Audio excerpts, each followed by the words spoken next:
தொடர்ந்து நேரத்திற்கான தலைப்புச் செய்திகளை பார்க்கலாம். சமையல் எரிவாயு சிலிண்டர் தட்டுப்பாடு குறித்து மத்திய அமைச்சர்களுடன் அவசர ஆலோசனை நடத்தினார் பிரதமர் மோடி. சமையல் எரிவாயு சிலிண்டர் தட்டுப்பாட்டை போக்க நடவடிக்கை எடுப்பது குறித்து முக்கிய ஆலோசனை. கேஸ் சிலிண்டர்கள் பதுக்கலை தடுக்க எஸ்மா எனப்படும் அத்தியாவசிய பொருட்கள் பதுக்கல் தடை சட்டம் அமல். வீட்டு உபயோக சிலிண்டர்கள் விநியோகத்துக்கு முன்னுரிமை கொடுக்க மத்திய அரசு உத்தரவு.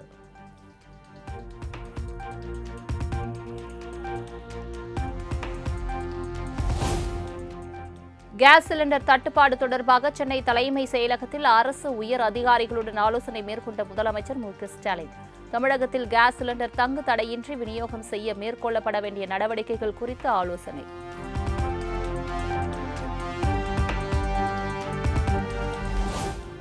எரிவாயு தட்டுப்பாடு விவகாரம் தொடர்பாக பிரதமர் மோடிக்கு முதலமைச்சர் மு.க.ஸ்டாலின் கடிதம். எரிவாயு தட்டுப்பாட்டால் மக்களும் வணிக நிறுவனங்களும் பாதிக்கப்படாமல் இருப்பதை உறுதி செய்ய வலியுறுத்தல்.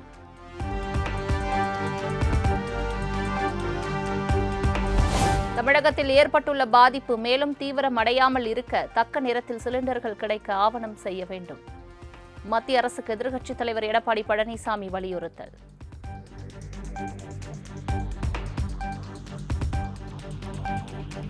வணிக சிலிண்டர் விநியோகம் நிறுத்தப்பட்டது பொதுமக்களிடையே பெரும் அச்சத்தை ஏற்படுத்தியுள்ளது.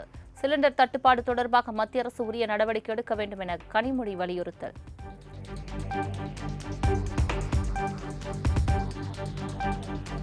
எரிவாயு சிலிண்டர் தட்டுப்பாடு எதிரொலி. ஹோட்டல் உரிமையாளர்களுடன் தமிழக அரசு நாளை ஆலோசனை.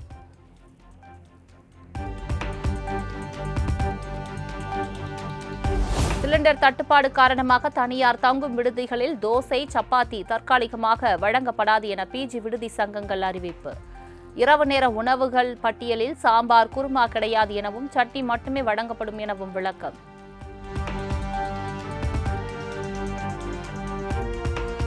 தமிழ்நாட்டில் ஐடி ஊழியர்கள் தங்கியுள்ள விடுதிகளில் டீ, காஃபி கிடையாது. தங்கும் விடுதிகளில் சிலிண்டர் தட்டுப்பாடு காரணமாக பிஜி விடுதி சங்கங்கள் புதிய முடிவு.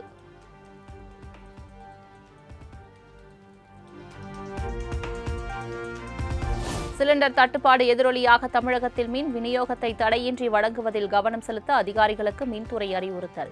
மின் உற்பத்தி தேவை கையிருப்பை அடிப்படையாக கொண்டு திட்டமிடலை மேற்கொள்ள வேண்டும் எனவும் உத்தரவு.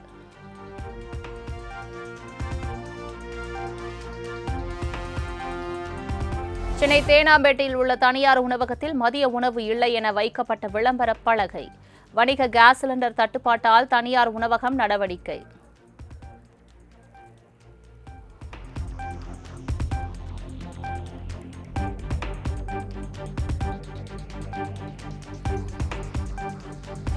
எரிவாயு சிலிண்டர் தட்டுப்பாடு காரணமாக கடைகளை மூடும் சூழல் ஏற்பட்டுள்ளதாக வணிகர்கள் புலம்பல். வணிக சிலிண்டர் தட்டுப்பாடு ஏற்படும் போது அரசுதான் நடவடிக்கை எடுக்க வேண்டும் என வலியுறுத்தல். தட்டுப்பாடு அப்படின்னு சொல்கிறாங்க. ஆமாம், இது தட்டுப்பாடு வந்துச்சுன்னா எங்களுடைய வாழ்வாதாரம்லாம் ரொம்ப பாதிக்கும். குடும்பம் நடத்துறது ரொம்ப சிரமமாகி போயிடும். நாங்கள் கடையை மூட வேண்டியதாக வரும். குடும்பம் நடத்துறது ரொம்ப சிரமமாக இருக்கும். பிள்ளைகள்லாம் படிக்கிறாங்க, அவங்கள படிக்க வைக்கணும், நிறைய செலவுகள்லாம் இருக்குது. இதை தமிழக அரசு இந்த தட்டுப்பாடு இல்லாமல் மத்திய அரசிடம் பேசி இதை சரி செய்து தருமாறு மிகவும் தாழ்மையுடன் கேட்டுக்கொள்கின்றோம். இப்போ நீ பார்த்தீங்கன்னா ஒரு சிலிண்டர் வச்சு தான் கடை போட்டுருக்கேன். இப்போ இந்த கடை திருப்பூரில் அடுத்த 2 நாட்கள் மட்டுமே உணவகங்கள் செயல்படும் என ஓட்டல் உரிமையாளர்கள் சங்க செயலாளர் நாகராஜன் பேட்டி. கேஸ் சிலிண்டர் தட்டுப்பாடு காரணமாக கடையை அடைக்க வேண்டிய நிலை ஏற்பட்டுள்ளதாகவும் ஆதங்கம். கொடுக்க முடியாத சூழ்நிலை, தோசைலாம் போட முடியாத சூழ்நிலை வருதுங்க. ஹோட்டலுக்கு கண்டிப்பாக சிலிண்டர் இருந்தால் தான் தொழில் நடத்த முடியும். இன்னொரு 2-3 நாள் நடத்தலாம் எங்ககிட்ட இருக்கிறத வச்சு. அதன் பிறகு நாங்கள் விறகு அடுப்புலாம் பார்த்துட்டு இருக்கிறோம். விறகு அடுப்பும் போடுறதுக்கு ஒரு சூழ்நிலை இல்லாத நிலைமையா இருக்கு. இந்த நிலைமை நீடிச்சா ரொம்ப கஷ்டமா இருக்குங்க. எங்களை நம்பி தொழிலாளர்கள் ஒரு 50,000 பேர் ஹோட்டலை நம்பியே இருக்காங்க. டெய்லி ஹோட்டலில் சாப்பிட்றவங்களே இருக்காங்க. ஹோட்டல், மெஸ், கேன்டீன் இதில் சாப்பிட்றதே தொழிலாளர் ஒரு 50,000 பேர் இருக்காங்க. அவங்களுக்குலாம் கண்டிப்பாக ரொம்ப சிரமம் வரும்.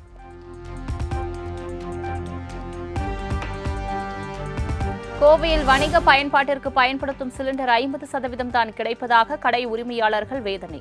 மாலை 4 மணி முதல் 6 மணி நேரம் கடையை திறக்க வேண்டாம் என அறிவுறுத்தல் வழங்கியுள்ளதாகவும் பேட்டி. சிலிண்டர் டிமாண்டுங்கிறாங்க. ஆனால் எந்த வகையில் தொழில் பண்ணுன்னு தெரியல. இப்போ அன்னவரம் காப்பி 30 ரூபா விற்கிறாங்க, நம்ம 15 ரூபா விற்றுக்கிட்டு இருக்கிறோம். இப்படியே போனால் இந்த collector office, commissioner office, court எல்லாருமே இங்கே தான் சாப்பிட்டுட்டு இருக்காங்க. இப்படியே போச்சுன்னா நிலவரம் தான், தொழில் பண்ணுறதுக்கு கஷ்டம். கஷ்ட காலங்கள் இப்படியே போயிட்டு இருந்தால் சிலிண்டர் டிமாண்ட்னா இப்போ கிடையாது, ஜாதி தான் போகணும். வேறு என்ன பண்ணுறது? தொழில் எப்படி பண்ணுறது?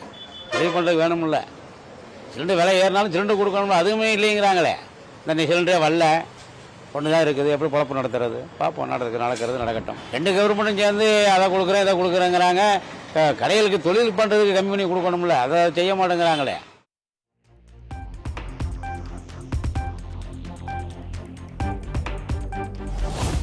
திருப்பூர் மாவட்டத்தில் கேஸ் சிலிண்டர் முன்பதிவு செய்வதில் சிக்கல். புக்கிங் செய்ய வழங்கப்பட்டுள்ள தொலைபேசி எண்கள் தற்சமயம் பயன்பாட்டில் இல்லை என வருவதால் வாடிக்கையாளர்கள் அதிர்ச்சி.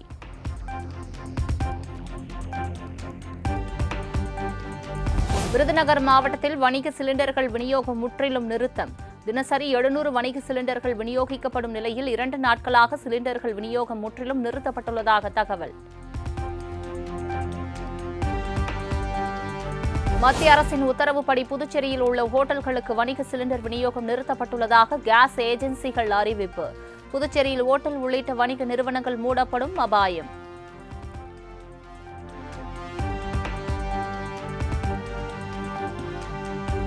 தமிழகத்தில் வணிக கேஸ் சிலிண்டர்கள் தட்டுப்பாடு ஏற்பட்டுள்ளது. அடுத்த 2 நாட்களுக்கு பின் மேலும் தட்டுப்பாடு ஏற்பட வாய்ப்புள்ளதாக வணிகர் சங்கங்களின் பேரமைப்பு தலைவர் விக்ரமராஜா பேட்டி. தட்டுப்பாடு இருக்கு, உடனே கிடைக்கல, கொஞ்சம் லேட்டா தர்றாங்க. இது வரைக்கும் இல்லைன்னு சொல்லாத அளவுக்கு பொருள் கொடுத்துக்கிட்டு இருக்கோம். இன்னொரு 2 தினங்களுக்கு அப்புறம் இன்னும் ஷார்டேஜ் ஆகுன்னு சொல்றாங்க. அந்த ஷார்டேஜ் ஆச்சுன்னா தான் ரொம்ப கஷ்டப்படக்கூடிய நிலை ஏற்படும்.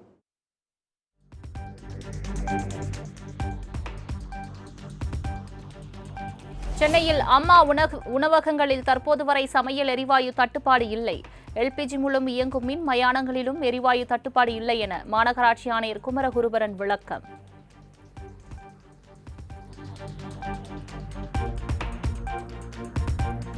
பள்ளி மாணவர்கள் விடுதிகளில் சமையல் எரிவாயு சிலிண்டர் தட்டுப்பாடு ஏற்படாது. அமைச்சர் அன்பில் மகேஷ் உறுதி. இல்லை, இது புது விதமான கேள்வி. அப்படி இருந்தாலும் நான் பார்க்குறேன். நானும் பார்த்தேன் நேரத்தில். இன்றைக்கெல்லாம் பெங்களூர்லாமே இன்றைக்கி ஹோட்டல்லாம் மூடுறாங்க, நானும் செய்தியில் பார்த்தேன். பட் ஆனால் இந்த எஜுகேஷன் சம்மந்தமாக அதுக்கு பாதிப்பு இருக்கா கண்டிப்பாக நாங்கள் கேட்டோம். பட் எந்த பாதிப்பும் இல்லாமல் எங்களுடைய பிள்ளைகளை வந்து எழுத வைக்கிறதுக்கான எல்லா விதமான இன்ஃப்ராஸ்ட்ரக்சரையும் நாங்கள் வந்து கண்டிப்பாக ஏற்படுத்தும்.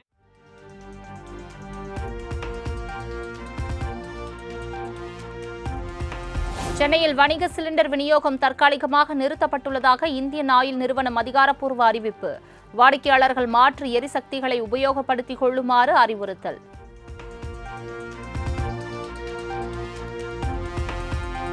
வணிக சிலிண்டர் விநியோகம் நிறுத்தப்பட்டதை ரத்து செய்ய நடவடிக்கை எடுக்க கோரி பிரதமர் மோடிக்கு சென்னை ஓட்டல்கள் சங்கம் கடிதம். எரிபொருள் விநியோகம் தொடர்பாக பிரதமர் தலையிட வேண்டும் என கோரிக்கை.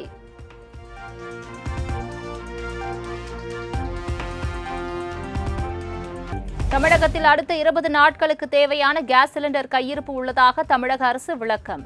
மத்திய அரசுக்கு கடிதம் வாயிலாக வலியுறுத்தி சிலிண்டர் விநியோகத்தை சீரமைக்க நடவடிக்கை.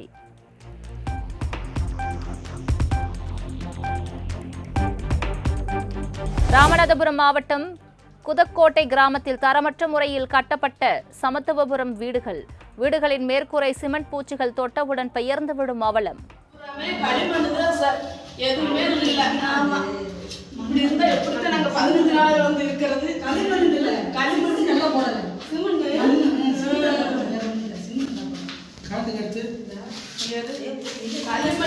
சிமெண்ட் எல்லாம் இல்லை.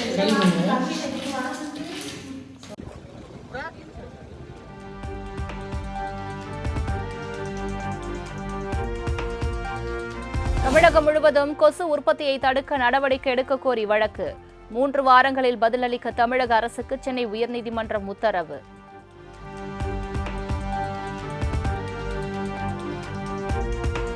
சென்னையில் பள்ளிக் கல்வித்துறை சார்பில் கல்வி சிலை, கற்றனை தூறும் அறிவு சிலைகள் திறப்பு. கற்றனை தூறும் அறிவு சாதனை சரித்திரம் நூலையும் முதலமைச்சர் மு க ஸ்டாலின் வெளியிட்டார்.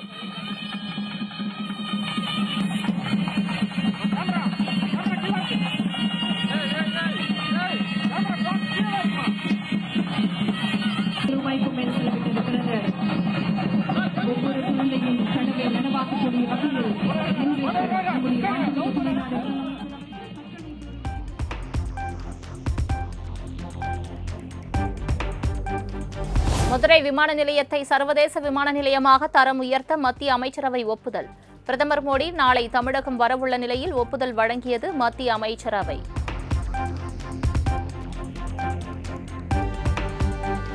தேர்தலில் தாவேகா சார்பில் போட்டியிட விருப்ப மனு அளித்தவர்களுக்கு சென்னை பனையூரில் உள்ள கட்சி தலைமை அலுவலகத்தில் நேர்காணல். முதல் நாளில் 20க்கும் மேற்பட்டவர்களுடன் தாவேகா தலைவர் விஜய், பொதுச் செயலாளர் என் ஆனந்த் நேர்காணல் நடத்தினர்.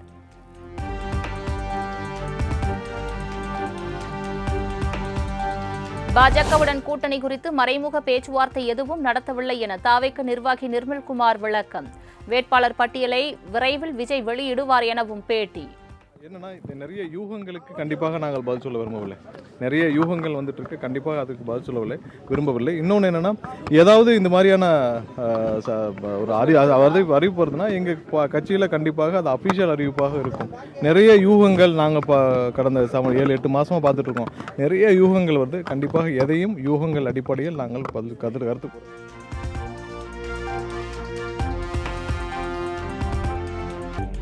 கரூர் துயர வழக்கில் வரும் 15ஆம் தேதி ஆஜராக விஜய்க்கு புதிய சம்மன் அனுப்பியது சிபிஐ.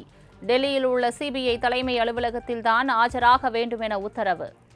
திரும்பவும் இந்த தடவை சென்னைக்கு மாற்றியும் வேறொரு தேதியும் கேட்டிருந்தோம். வர 15ஆம் தேதிக்கு திரும்பவும் சம்மன் கொடுக்கப்பட்டுள்ளது. வர 15ஆம் தேதிக்கு. அது அந்த தேதியும் உட்பட நாங்கள் சீக்கிரம் என்னென்ன முடிவு பண்ணிட்டு நாங்கள் சொல்லுவோம். வர 15ஆம் தேதிக்கு வர சற்று முன் இன்னைக்கு காலையில் தான் வந்துச்சு. அவங்க வேறு தேதி நாங்கள் கேட்டிருந்தனால மாற்றி அனுப்பிச்சிருக்காங்க. நாங்கள் செக் பண்ணிவிட்டு அதுக்கு எப்படின்னு சொல்லிட்டு தலைவர்.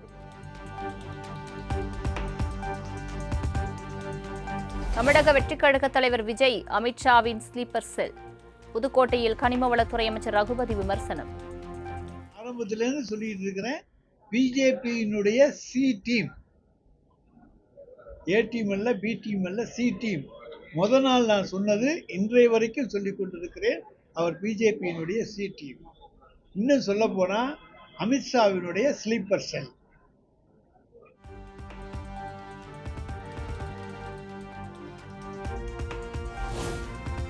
நாட்டில் கேஸ் சிலிண்டர் தட்டுப்பாடு என்பது மிகப்பெரிய பொய்.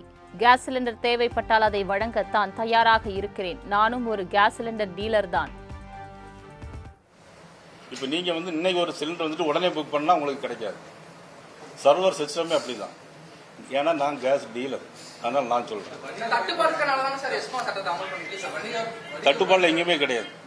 சிலிண்டர் இப்போ நீ உங்களுக்கு 20 நாளைக்கு உள்ள சிலிண்டர் வேணுமா, நான் தரேன் உங்களுக்கு. இல்ல நீ எங்க புக் பண்றீங்களோ நான் தரேன்.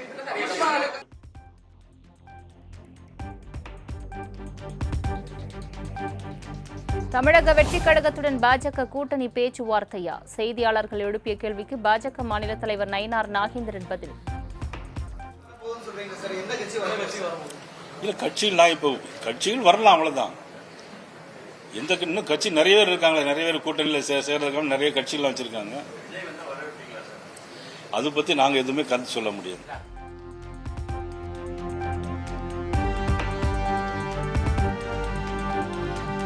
திமுகவுடனான தொகுதி பங்கீடு தொடர்பாக மீண்டும் நாளை பேச்சுவார்த்தை. கடந்த முறை போட்டியிட்ட தொகுதிகளை விட கூடுதல் தொகுதிகள் வேண்டும் என கேட்டிருப்பதாக சிபிஎம் மாநில செயலாளர் பே. சண்முகம் பேட்டி. அவங்க ஒரு தொகுதிகளுடைய எண்ணிக்கையை அவங்க சொல்லியிருக்காங்க. அதில் எங்களுக்கு ஏற்பில்லை. கூடுதலான தொகுதிகள் வழங்க வேண்டும் என்பதை நாங்கள் வற்புறுத்தியிருக்கிறோம். அவர் தலைமையோடு பேசிட்டு மீண்டும் பேசலாம் என்ற முறையில் பேச்சுவார்த்தை குழு தெரிவித்திருக்கிறது. ஆகவே மீண்டும் நாளை பேச்சுவார்த்தை என்பது தொடரும்.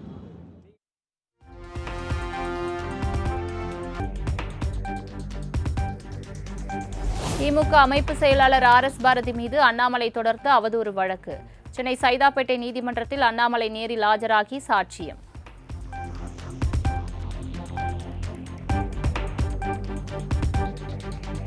அதிமுகவை பார்த்துக் கொள்வதற்கு எடப்பாடி பழனிசாமி இருக்கிறார். முதலமைச்சர் மு.க. ஸ்டாலின் போலி கண்ணீர் வடிக்க வேண்டாம். பாஜக மாநில முன்னாள் தலைவர் அண்ணாமலை சாடல்.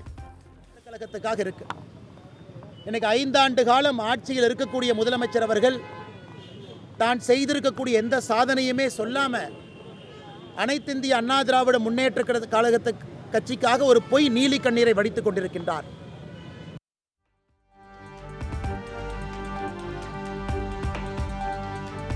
கைதி ஆகாஷ் மரணம் தொடர்பாக மானாமதுரை காவல் நிலையத்தில் சிபிசிஐடி அதிகாரிகள் விசாரணை. சிசிடிவி காட்சிகளை கைப்பற்றி ஆய்வு செய்த தேசிய தகவல் மைய அதிகாரிகள்.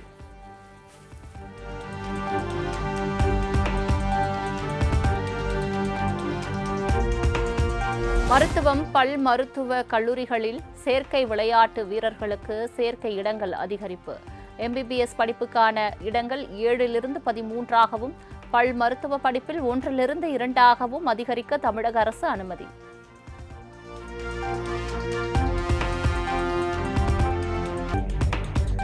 மக்களவை சபாநாயகர் ஓம் பிர்லாவுக்கு எதிராக காங்கிரஸ், திமுக உள்ளிட்ட எதிர்க்கட்சிகள் சார்பில் நம்பிக்கையில்லா தீர்மானம். சபாநாயகருக்கு எதிரான நம்பிக்கையில்லா தீர்மானம் மீது மக்களவையில் காரசார விவாதம்.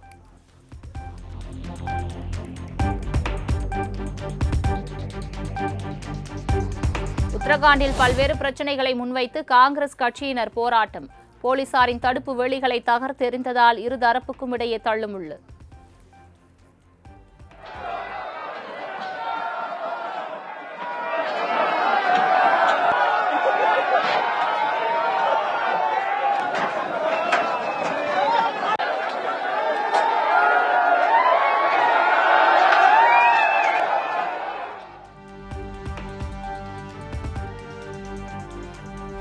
வாக்காளர் பட்டியலிலிருந்து தகுதியுள்ள வாக்காளர்களின் பெயர்கள் நீக்கப்படாது என தலைமை தேர்தல் ஆணையர் ஞானேஷ்குமார் விளக்கம். மேற்கு வங்கத்தில் தேர்தல் சுதந்திரமாகவும் அமைதியாகவும் நடைபெறும் எனவும் திட்டவட்டம்.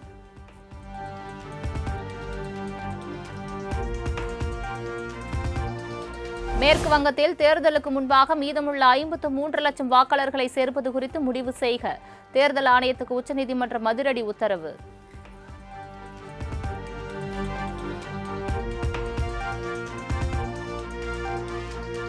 கோவிட் தடுப்பூசியால் பாதிக்கப்பட்டவர்களுக்கு இழப்பீடு வழங்க புதிய கொள்கையை உருவாக்குமாறு மத்திய அரசுக்கு உச்சநீதிமன்றம் அறிவுறுத்தல்.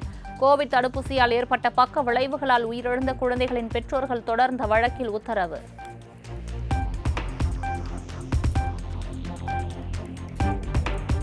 T20 உலகக்கோப்பை இறுதிப் போட்டியில் நியூசிலாந்தை வீழ்த்தி சாம்பியனான இந்திய அணிக்கு 131 கோடி ரூபாய் பரிசுத் தொகை அறிவிப்பு. இந்திய அணி வீரர்கள் மற்றும் பயிற்சியாளர்களுக்கான பரிசுத் தொகையை அறிவித்தது BCCI.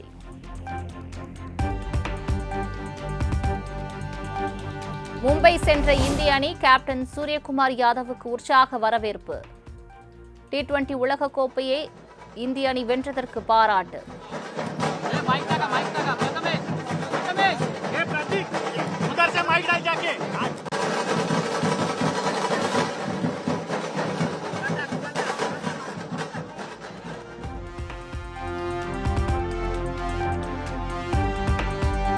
மும்பை பங்குச்சந்தை குறியீட்டு எண் சென்செக்ஸ் 639 புள்ளிகள் உயர்ந்து 78,205 புள்ளிகளில் வர்த்தகம் நிறைவு. தேசிய பங்குச்சந்தை குறியீட்டு எண் நிப்டி 233 புள்ளிகள் உயர்ந்து 24,261 புள்ளிகளில் வர்த்தகம் நிறைவு பெற்றது.